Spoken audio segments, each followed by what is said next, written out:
Hello, hello, hello, hello, hello, hello, hello, hello, hello, hello, hello, hello, hello, hello, hello, and welcome to my channel, or welcome back if you're already a subscriber. If you're not a subscriber, I would love to have you. Lately, I've been pretty consistent with uploading, so no promises that will continue, but would love to have you here. So today, doing something I've not done before. I am just going to be talking about some movies. I'm going to be taking you through my Letterboxd, which if you've not heard of Letterboxd, it's like Goodreads for movies. It's an app / website where you can rank movies, rate them, put together like movie playlists, watch lists, that kind of thing. I will link mine in the description. Just like if you want to follow me on there, I'll follow you back. And yeah, so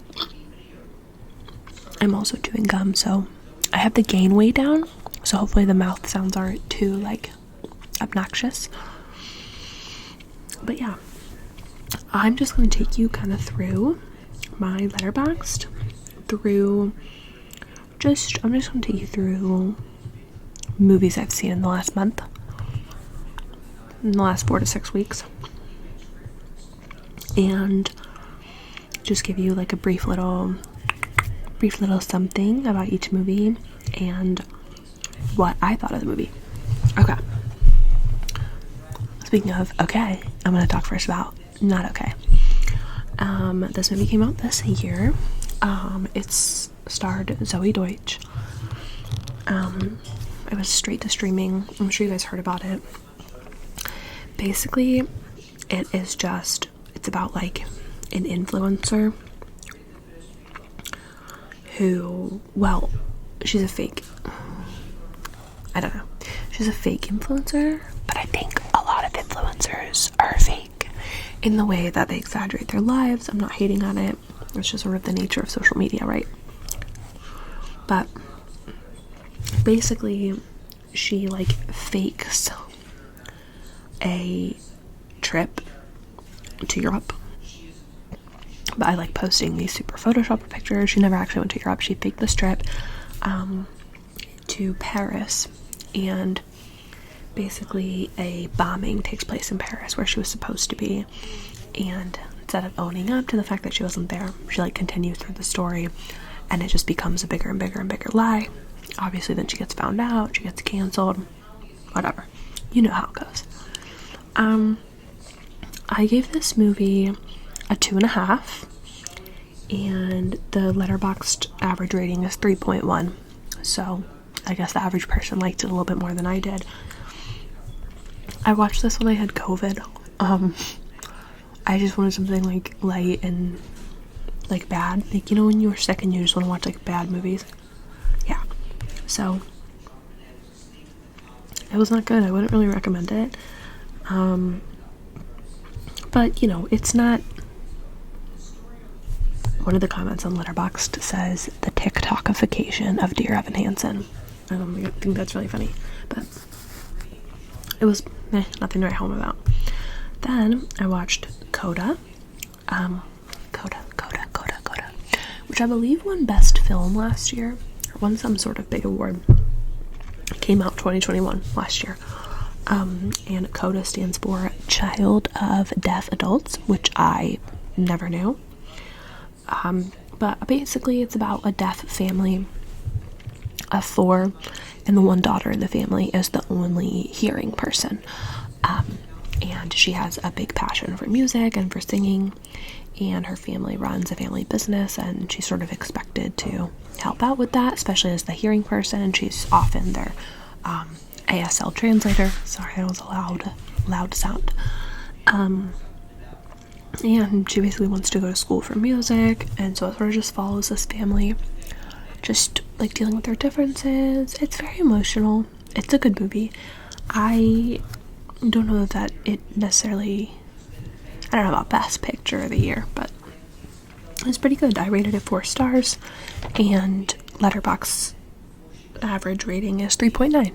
So seems like I kind of fell in with the crowd on this one. The only person in the main cast that I even recognized was Marlee Matlin, and I recognized her from her role on Desperate Housewives. But I don't know the rest of the cast, so I'm not familiar with them, but I would recommend this movie. It's a drama, it's emotional, it's not too sad, you know, it is a feel-good movie, but it's definitely got some ups and downs. Good family dynamic, I liked it. I mean, I gave it 4 stars. Then I watched, for the first time, Little Miss Sunshine. Now, I have been missing out my whole life on Little Miss Sunshine. This movie is like comedic gold. It is emotional. It is so up and down. Just such a good movie. Basically, the daughter in the family, she's really young and she wants to compete in this beauty pageant, and so her family goes on this like crazy road trip in a van for her to compete in this beauty pageant, and they have a lot of obstacles that they face along the way. This movie came out in 2006. Let me just tell you the cast: Greg Kinnear, Toni Collette, Steve Carell, Paul Dano, Abigail Breslin. And like, who else is on this? Bryan Cranston. Yeah, just really, really good, funny, sad, heartwarming. I mean, I can't believe it took me this long to watch this movie. So good. I gave it 4.5 stars, and the Letterboxd rating is 4.1. So I really, really liked it. This is one of my favorite movies I've watched this year. Then I saw Nope in theaters. I am a huge Jordan Peele fan. Actually wrote a massive paper that this summer that kind of spurred from Get Out for my critical race theory class. And I was really, really excited to watch this one. And I really did like it. I don't think it's not my favorite. There were definitely some slow bits. It was spooky. Like, there were definitely some like scary scenes. It wasn't. I feel like when I watch it again, I'll give it a higher rating now that I kind of know what's going on. Because you know how it is. Like, when you see a movie, once you know what's going on, you want to watch it again so that you can pick up on all of the little things that were like leading to the end. Okay, but honestly, Keke Palmer, why is she not starring in everything? I will watch literally anything that Keke Palmer does. I just want her to do more.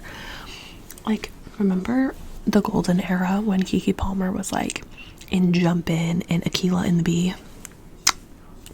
Oh, anyways, I gave Nope 3.5 stars, and the average rating on Letterboxd is 3.9. Okay. Then I also can't believe that I hadn't seen this movie yet. I watched Shiva Baby, which came out in 2020. This movie literally just felt like a panic attack coming. Like, it's only 78 minutes, so it's so short, and it literally just felt like the whole time. It's so uncomfortable. I just like felt like somebody was sitting on my chest. Like, some of the comments: I have never been so stressed out for another person.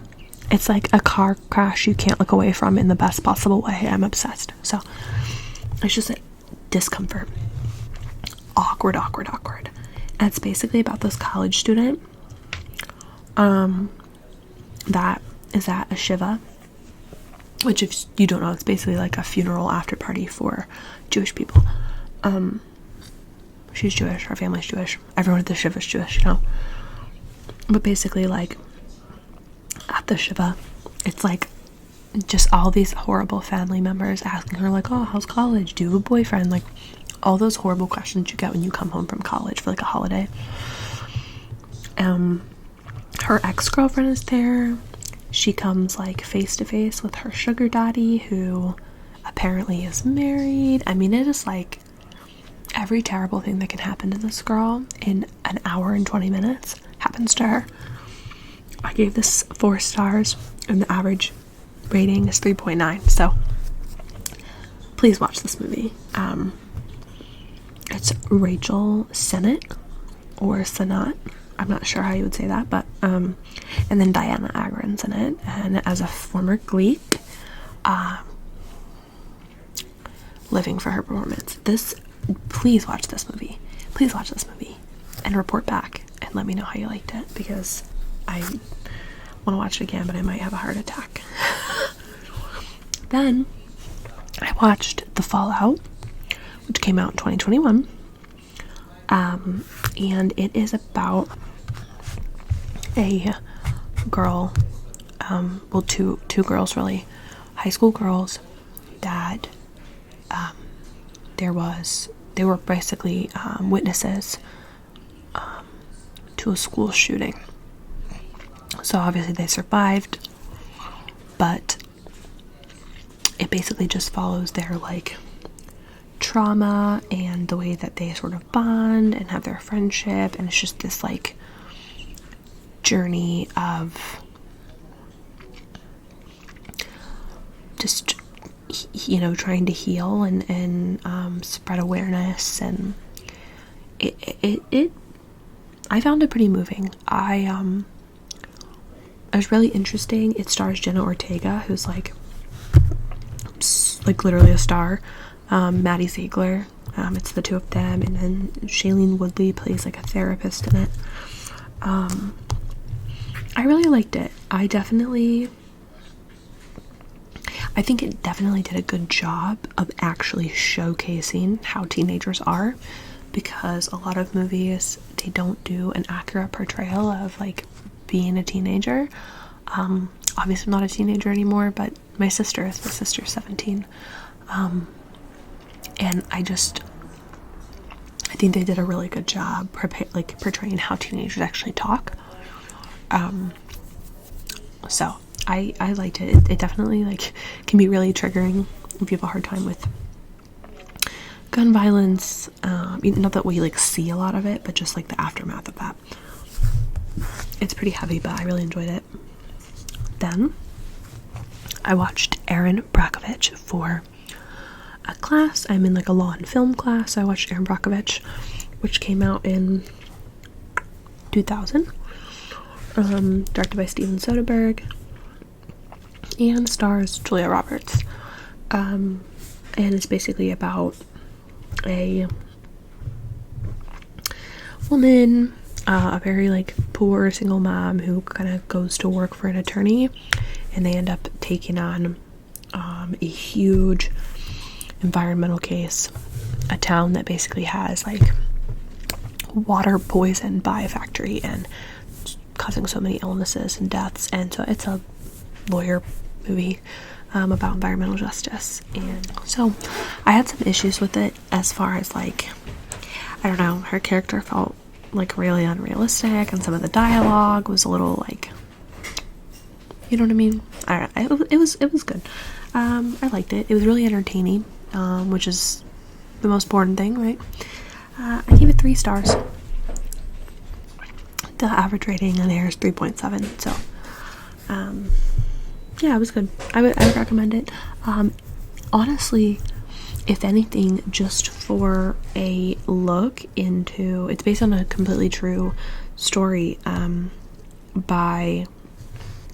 that takes place in, I believe the town is called Hinckley, and it really did happen. The court case really did happen, so I'd recommend it just to learn more about that. Okay, then I watched Hypnotic, which is like a horror thriller thing. What's her name starring in it? Oh, Kate Siegel. It was awesome. She was in Haunting of Hill House and Hush, and I'm sure other things, but that's what I think of off the top of my head that I've seen her in.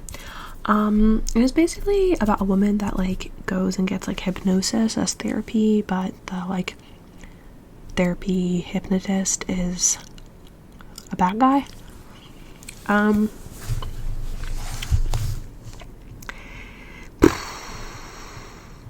It really wasn't a good movie. I gave it 2 stars, and the average rating on Letterboxd is 2.3. I did watch it all the way through, and I did want to know what was going on, but like it was really bad. It really read like a budget film, and I guess it probably was, but like I do like Kate Siegel, and I think I probably watched it because I like Kate Siegel, but don't watch this. Just don't watch it. When did it come out? Last year. Okay. Alright, I feel like I'm like taking forever to get through these. I have a lot to say. And then, for the first time ever, I watched Good Will Hunting. How have I never seen Good Will Hunting? Came out in 1997. I'm sure everybody's seen it, but Robin Williams and Matt Damon. Incredible. Ben Affleck's in it too, and he has like a really thick Boston accent because they go to Harvard in the Harvard yard. Minnie Driver's in it. This movie, like, it is about a guy, Matt Damon, that is a literal like math genius, and he works as a janitor at MIT. So I was lying, they don't go to Harvard, they're not in the Harvard yard, but they're nearby. And there's like a math professor, and basically the janitor is like, he's pretty misguided, he's like in and out of jail, his life's like pretty rough, and the like social worker or like therapist that he's mandated to see as Robin Williams, and their relationship is freaking hilarious. This is the most feel good, like come from nothing kind of movie. It's funny, it's please watch this movie. I gave it 4.5 stars, and the average rating is 4.2. So like people love this movie. I'm sorry, I'm just like looking at the comments. I literally there's like a scene toward the end where they're working through Matt Damon's childhood trauma, and like Robin Williams as the therapist is like, I don't want to like ruin it, but they're just like yelling at each other back and forth, and it just, if you have trauma and you're in therapy, or you feel like you'd benefit from therapy, watch this movie, because I just like wanted to I think I did happy cry. Like I can't wait to watch it again. Good Will Hunting, if you haven't seen it. Okay. Then I watched The Craft. I'd never seen The Craft. This movie, like people led me to believe this movie was like goated. This movie was freaking terrible. I'm literally so mad because I was expecting greatness. It's about teen witches. The Craft. It's about teen witches. But like, I just hated everything about this movie. I gave it 2 stars, but looking back, I feel like this is a 1-star movie for me. Letterboxd gives it 3.6, so don't listen to me, I guess. But somebody said Clueless on crack. I don't know. I thought like the vibes of this movie were cool, but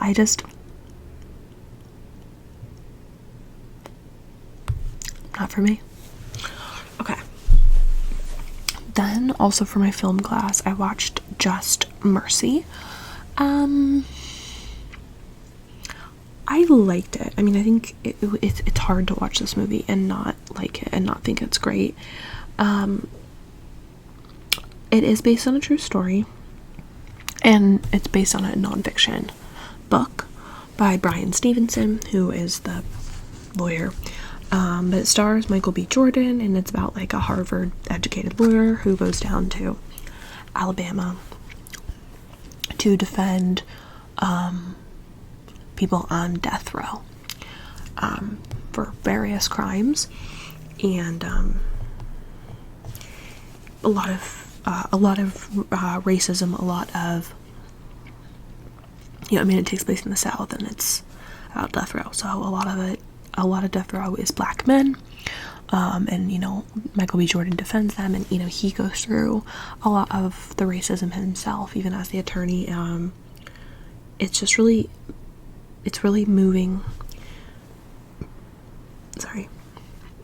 I did like it. I gave it 3.5 stars, and it has 3.8 star rating on Letterboxd. The issues I had with this movie were literally just, I think I'm starting to realize I don't really like procedural films. Like, I don't like legal procedural films. I do like procedural shows, but like, I just don't like them as movies. I don't really know what it is. I don't like courtroom dramas as movies. I don't know why. I don't know. I like the story. I think the story is incredible, and really inspiring, especially as a law student. Of course, it's really inspiring to see a lawyer going out and helping people and doing something great. I don't know. I gave it 3.5 stars. I liked it. I'd recommend it if you like. I would recommend anybody watch it just once, especially if you're not familiar with the story.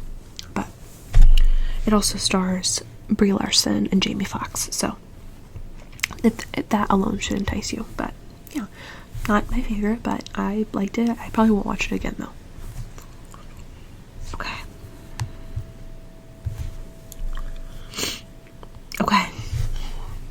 Then I watched The Exorcist, which I just hadn't seen in a long time, and I literally forgot how like scary that movie is. Like,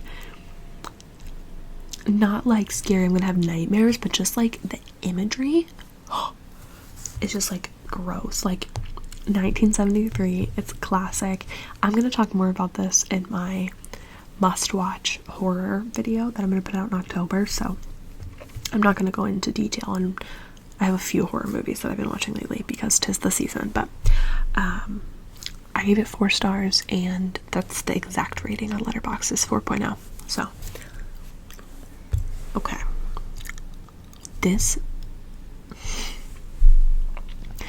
I watched Sorry to Bother You. Is this movie real? This felt like, okay, my phone died, so I charged it for a few minutes, but I've got to get this done quickly because I have class, so hopefully it doesn't die. Back to Sorry to Bother You. This was like a fever dream from hell. I literally hated this movie. I gave it half a star because that's the lowest that you can rate it. It has a 3.8. It has a 3.8 on Letterboxd, so obviously I'm missing something. Sorry, I just cracked it so much. It's about a black, like, telemarketer who gets, like, promoted, and like he gets promoted and finds out that the corporation is doing some crazy shit. I literally hated this movie. I cannot even believe I finished it. I think I was so in shock that I just had to see what happened next. It's got Armie Hammer in it. But it's Lakeith Stanfield is like the main guy, Tessa Thompson, Terry Crews. I mean, it's got like a good cast. I expected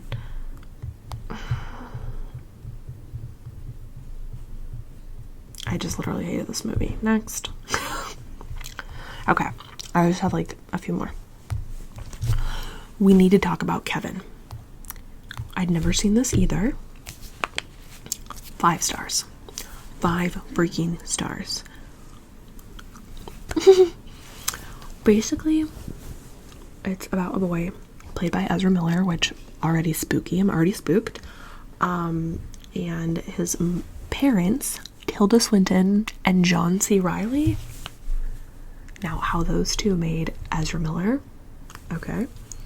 And basically, Kevin, his name is Kevin, the son, and he is disturbed, and it basically goes through his timeline, like the timeline of his life, jumps around a lot, and we know from the very beginning that basically he's committed some heinous, terrible crime, but what he has done isn't revealed until the very end.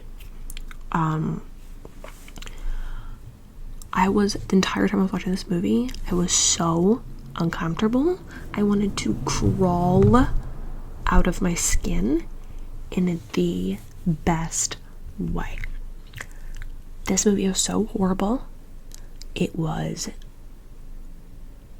just made me feel nasty, uncomfortable, terrified. Some of the comments are like, we need to talk about birth control. They should have talked about Kevin a tiny bit more.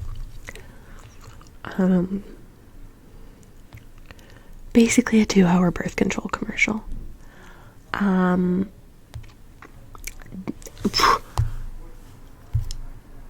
Please watch this movie. This movie made me feel scared. This movie made me feel scared, and not in the way that a horror movie does, in the way that like real life does. This movie shook me to my core, and I'll never stop talking about it. Best movie I've seen this year. Then I watched The Lincoln Lawyer for class. I gave it 2.5 stars. It averages 3.5. It's Matthew McConaughey. It's a lawyer movie with a twist. It really did nothing for me. It's also got Marissa Tomei, William H. Macy, who's incredible. The storyline was just fine. It was just fine. Matthew McConaughey plays the main lawyer. He takes on a really high-profile criminal defense case. And we just sort of follow that. Really nothing special. Take it or leave it. Then I watched The Assistant, starring Julia Garner, because I took a class this summer on internal investigations, which basically focused on workplace harassment and the Me Too movement.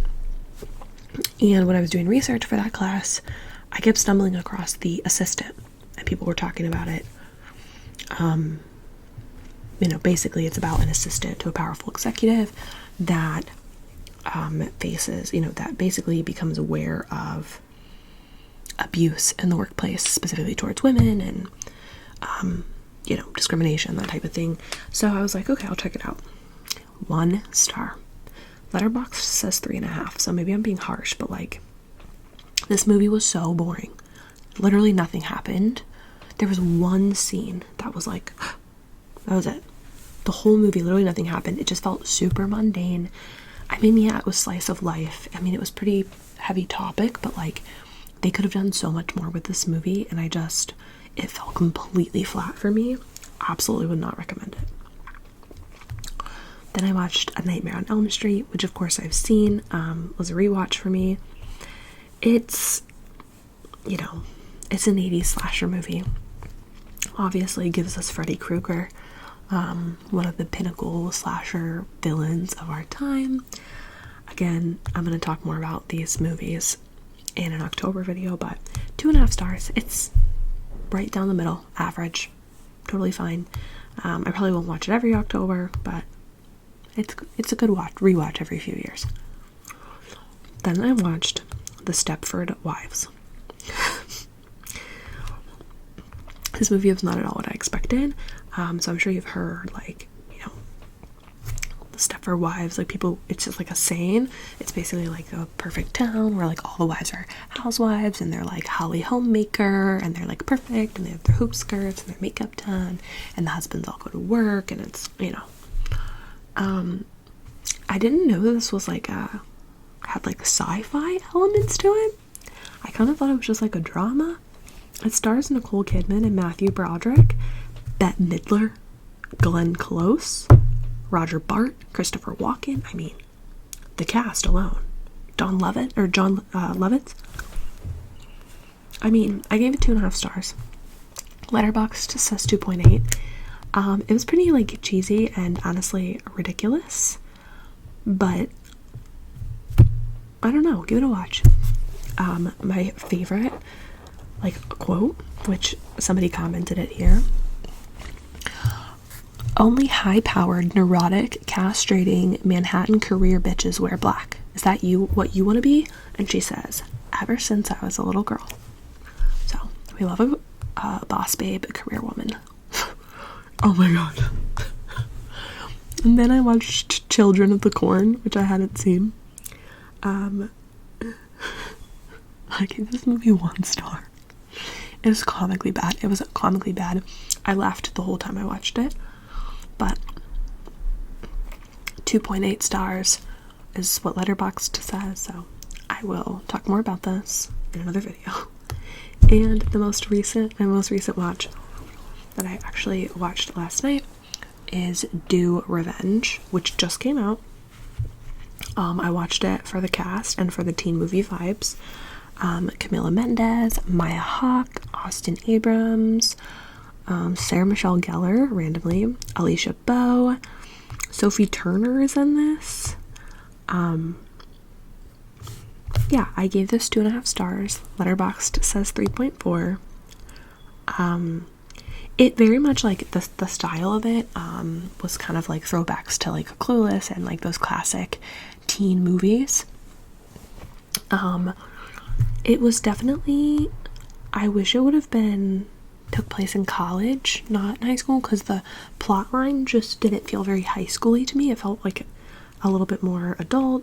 I definitely watched like a Netflix original. Also, I just like, there were too many twists to the point where I was like, okay, this is a mockery. Like, I don't know. I liked that the main plot line, like contrary to most teenage movies, I liked the main plot line wasn't romance driven.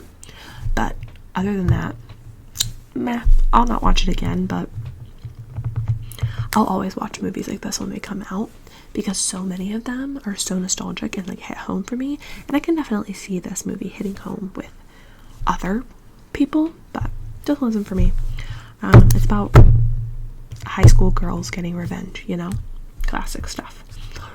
So anyways, that's what I've been watching for the last month.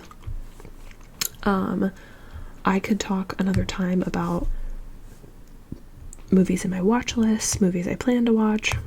If you like this and you want to hear more of my movie opinions, TV show opinions, I can always do more videos about this, because if there's one thing about me, I am a consumer and I will continue to consume. So with that, thank you so much for watching this video. If you're still here, comment down the best and the worst movie that you've seen this year. Any thoughts on any of the movies I talked about, whether you agree with me, disagree, etc. I'd love to hear from you guys.